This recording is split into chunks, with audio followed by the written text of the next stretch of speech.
Television, Channel 9, Chicago.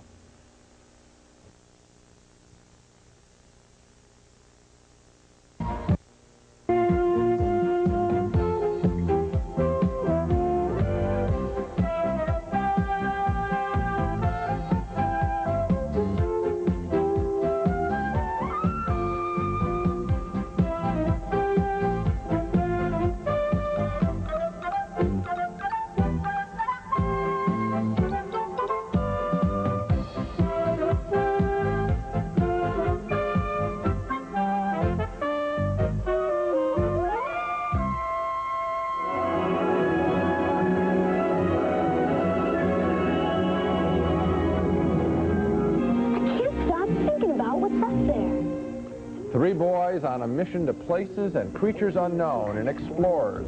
One of 4 new summer films we'll be reviewing this week on At the Movies, the movie review program. I'm Gene Siskel, film critic of the Chicago Tribune. And I'm Roger Ebert, film critic of the Chicago Sun-Times. In addition to Explorers this week, we'll also be reviewing a comedy named The Man with One Red Shoe, starring Tom Hanks from Splash. And we'll look at The Black Cauldron, the new full-length Disney animated adventure. But first, Gene starts with The Heavenly Kid, and good heavens, it looks like Aroma, the educated skunk, is here. He usually doesn't turn up this early in the show, Gene. Oh, but there's a reason. Usually just here for the stinker of the week. That's right. That's because A Heavenly Kid is the week's worst movie. The Heavenly Kid is a pathetic teenage comedy that borrows elements from dozens of other teen films, as well as the central life-after-death gimmick from Here Comes Mr. Jordan and Heaven Can Wait.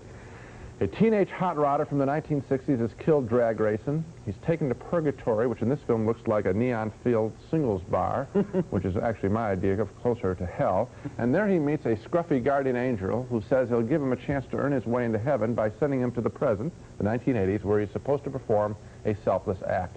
Here is his arrival into the present. I'm coming.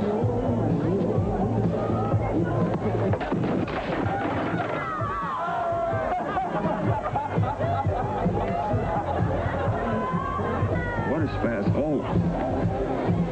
So, who's it going to be? Which one of these lucky kids is my son? The Spazzola.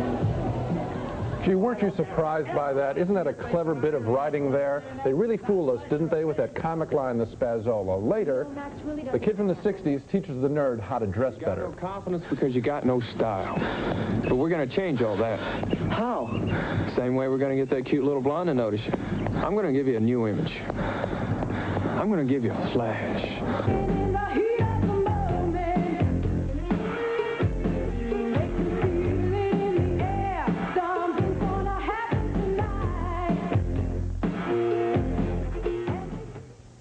And we've seen that scene countless times before in teenage movies, the stud from out of town helping the square kid get more hip. I'm at the point now in teen movies where I'd like to see a film about a cool kid being taught to act like a jerk. That would at least be interesting, or at least different.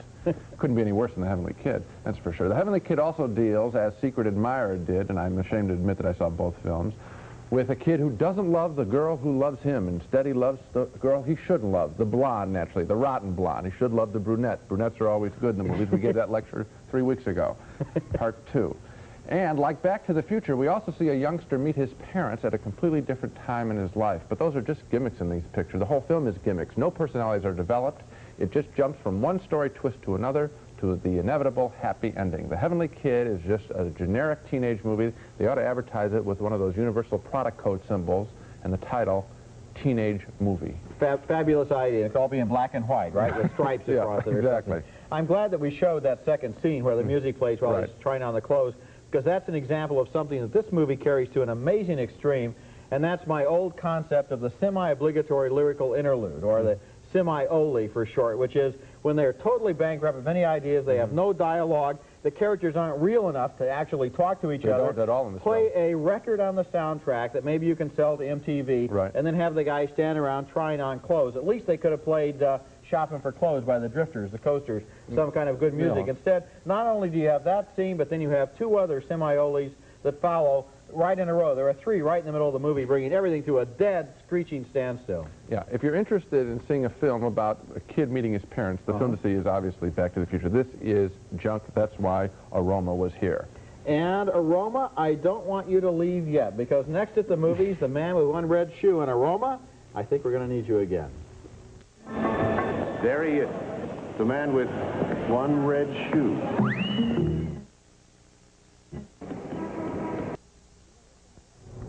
You know, they kind of like to be petted, and I'm not surprised, because I don't think they get much petting in the wild. I asked Roma to jump over here to my side of the aisle, because our next movie is also a stinker of the week. It's named The Man with One Red Shoe, and I had a good reason for asking Roma to stay around, because I think this one qualifies as a tie with your stinker of the week. This is the first time in history, and at the movie's first, two stinkers the same week. The point is that we're trying to make is that there are an awful lot of bad movies week after week.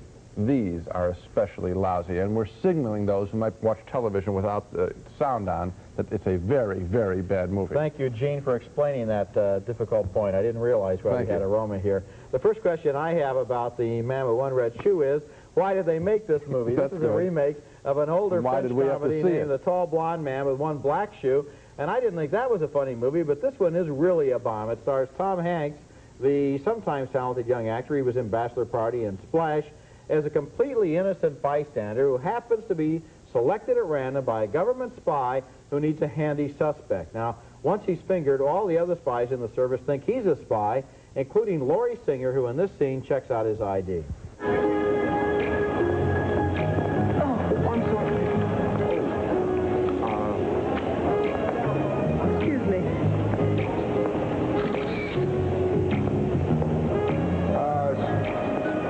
Excuse me.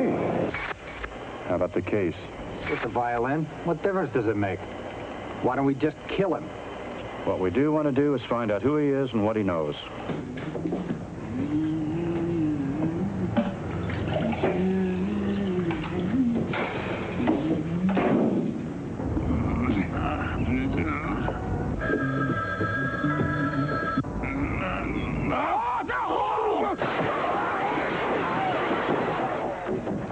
Spies follow him everywhere. He doesn't know why, but the different intelligence agencies are fighting over him, and meanwhile he falls in love with Laurie Singer, only finding out that she's a spy too.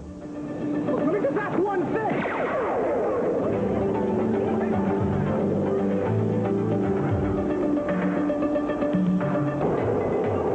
Is there something going on that I should know about? Richard, tell me. Are you an agent? No, but I used to have an agent. Do you work for the government? Are you a spy? No, of course not. I'm no more spy than you're a spy. Richard, I am a spy. If you were looking closely there, that guy in the dark glasses is one of the best character actors in American movies. Dabney Coleman, and the cast also includes Charles Durning, Jim Belushi, and a lot of other talented performers who are marooned here by a classic idiot plot. We've already defined the semi-obligatory lyrical interlude. Now let's go through my whole repertory of little devices here. The idiot plot, Gene, that's a plot that would be over in 5 minutes if everybody in the movie wasn't a complete idiot. In this case, everybody thinks Hanks is a spy, but he's not a spy. And they could easily find that out. They have to be real idiots to keep from figuring it out, but then the movie would be over. This movie is an insult to the intelligence, and in particular because it's based on the premise that we're going to be surprised by a series of mistaken identities, but since we understand that that's the premise, we're sitting there not being surprised by the cases of mistaken identities. You got that right, and here's some more that's wrong with the film. For one thing, the spy, if I remember correctly, the French film, had a very comic, silly performer in the beginning of it. Yves Robert was his name. Now, here, because it's an American movie, here's a real good difference. They have to take a guy, they won't make him look that silly, because no American star, you see, wants to act that silly and stupid. So they've got this Tom Hanks guy, and he's going to play it more as a likable romantic kind of lead because he wants to be concerned about his career, and they want him to be sold to teenagers who might like him. So you see, so suddenly we take a farce and a farcical character, and you have him played very flatly by Tom Hanks. I couldn't care what happened to Tom Hanks in this picture because there's no character there. That's right. The guy in the Fringe film, which incidentally, I didn't think it was that special, but at least... he was kind of tall and goofy, and he had funny hair, and he was walking around like kind of a skinny Jerry Lewis, which made it funny because he didn't have any idea either what was happening. And you're right here. Tom Hanks is trying to be in a different movie, and indeed, he's probably on the right track. He probably should have been in a different movie. Well, coming up next at the movies, 3 kids head off into outer space in a tilt-a-whirl chair. That was the most important thing that ever happened. Couldn't you feel it? That feeling way inside? We were flying. Come on, Ben, make some sense. We almost didn't come back. The plot of our next movie, named Explorers, is becoming sort of standard stuff at the movies these days. 3 kids build a makeshift spacecraft, and using an alien force field, they zoom off into outer space looking for life. Now, can you believe it? We just sort of accept that as something that kids do every day now, at least every day in the movies. Here out of the 3 kids, one's a dreamer, another's a loner, and the third is a junior scientist who has discovered how to make connections with this force field. How do you make it come on? Like this.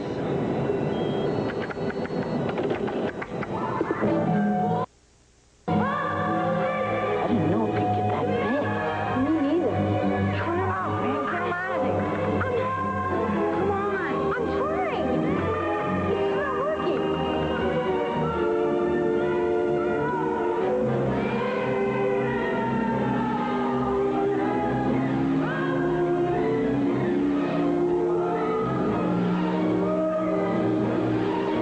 Where's it going?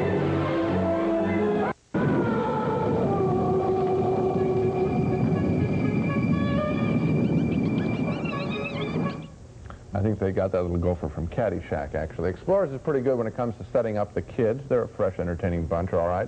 But the film really bogs down when the kids, now launched into outer space, are captured by an alien spaceship and meet creatures, and we're really rooting for something interesting for them to find that, meet creatures that are really kind of dumpy. One is sort of an outer space Marilyn Monroe or a Miss Piggy who looks like she was made out of old tires and bowling pins. Real boring. Do you have a girlfriend on Earth? A girlfriend? Oh, of course I've got a girlfriend. No one special. No, I'm not tied down if that's what you mean.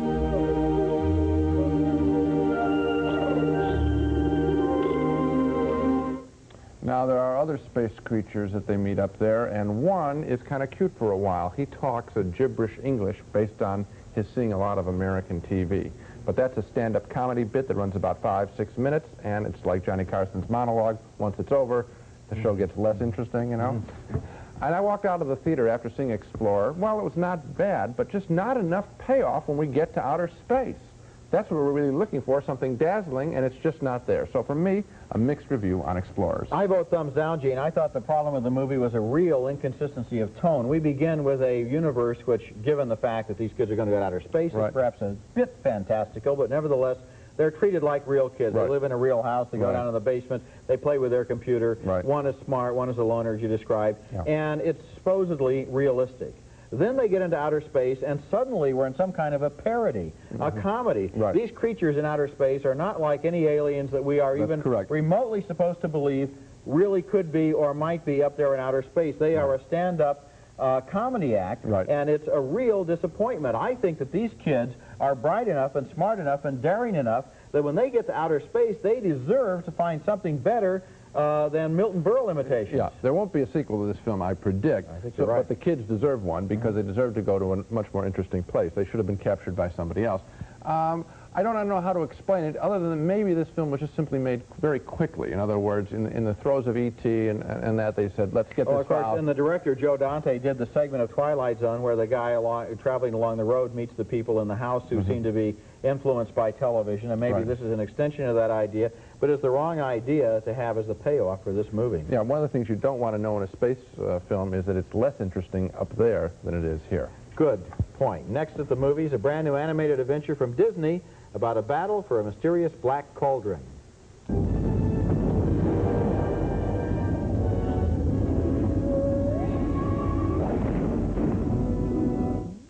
Our next movie is a brand new full-length animated adventure cartoon from the Walt Disney Studios. And no matter how uneven the Disney output may have been in recent years, I always wait with a lot of anticipation for their new animated films, maybe because of all the great memories I have of Disney classics. Pinocchio, Snow White, those were the movies. I bet you could go on and name other ones, I could name 32 more, I believe. And you know, when I was a kid, I thought animated films were more real than live-action films because the edges were sharper and the colors were brighter. Right. That's before I realized that most people look like you and not like Pinocchio, although it's close. Did you ever identify with Dumbo? With Dumbo? Yeah. No, I never did identify How about with Mrs. Jumbo? No, I never identified with Mrs. Jumbo either, you know. Okay. And I'm sure that you, I think we'd better just move on and review the film. Thank you. And because I'm thinking in a second of who you would identify with, but I'm afraid it wouldn't be in a Disney film. Yeah, go right ahead. What was the one from the Black Lagoon? And this new film is close. It's called The Black Cauldron, and I'm happy to say that I really did like this movie because one moment I was sitting there thinking profound film critic type thoughts about the future of animation and whether this would make it or not. The next minute, I was into the story itself and really having a good time. This movie tells the story of a legendary black cauldron, which is the source of evil in the kingdom, and the struggle by a young warrior named Terran who seeks to find the cauldron before it's captured by the evil horned king. But first, in this scene, we meet some of the characters in the film. Oh, never mind. No telling where Henwin is by now. Oh, Master. Now, Googie remembers. Yes. Clever, sharp-eyed Googie saw the piggy run. Yes, right through the forest. I saw it. Come. Googie will find enough piggies. Then we'll be friends forever. Munchings and crunchings in here somewhere. Before long in this movie, the young warrior and a beautiful princess are the captives of the evil horned king. My, such a brave path group of pig boys, scullery maid, and a broken-down minstrel. Perhaps it may interest you to see what fate has in store for you. Now I call my army of the dead.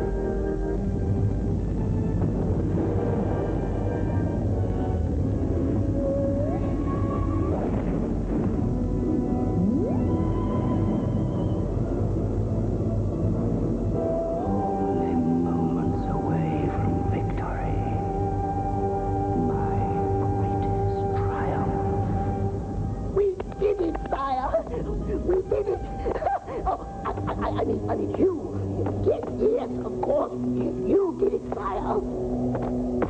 That little guy is named the Creeper, and he's a little servant who kowtows to the Horned King all the time. He kind of reminded me of Mel Brooks in The 12 Chairs. Remember? Crawling around on his knees and kissing the hands of all of his servants and masters and so forth.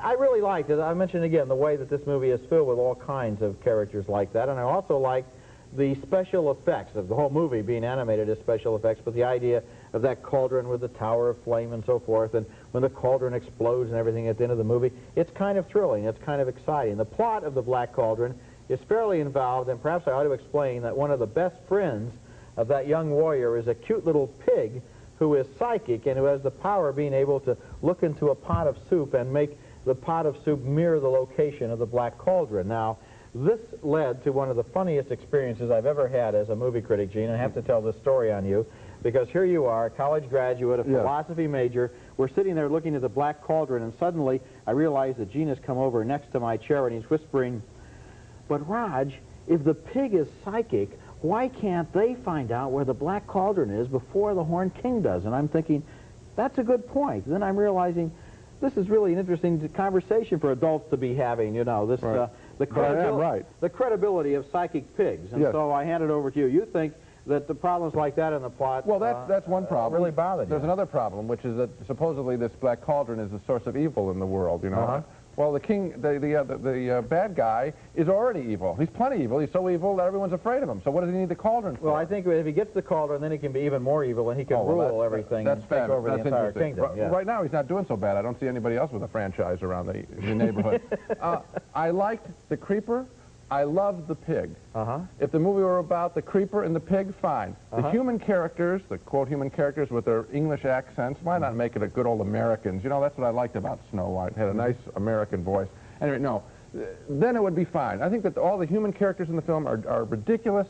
I love some of the animals. There is one nice scene, I'll give you credit for what you're saying about filling the frame, where they have a whole bunch of, like, fireflies, it looks like, or something like that. That's beautiful to see. That reminds me of the house being filled in Snow White with all the little birds and all that garbage. Well, I'll go this far with you. I think that when you're talking about the heroes being too much of a clean-cut, uncomplicated, it's the same thing that they did in The Man with One Red Shoe, where Tom Hanks is the hero. Right. And he doesn't want to be too silly or too ridiculous because he's got to be the romantic lead. Here, it's a cartoon character, but they do the same thing. Yeah. The lead in the cartoon is the least interesting character in the cartoon. But on the other hand, the Horned King, with a voice by John Hurt. Yeah. That's a fabulous character. Well, I don't know if it's fabulous. I mean, the witch in Snow White blows this guy off the map completely. I don't know. I think it'd be a pretty good... this is really getting to be fascinating. Who's worse, the witch or the Horned King? We could talk about this all night. Let's take, though, another look at the movies we reviewed on this week's program. We started out with two stinkers of the week, so it goes without saying that we vote thumbs down for both of them. For The Heavenly Kid, a really dumb movie about a teen angel,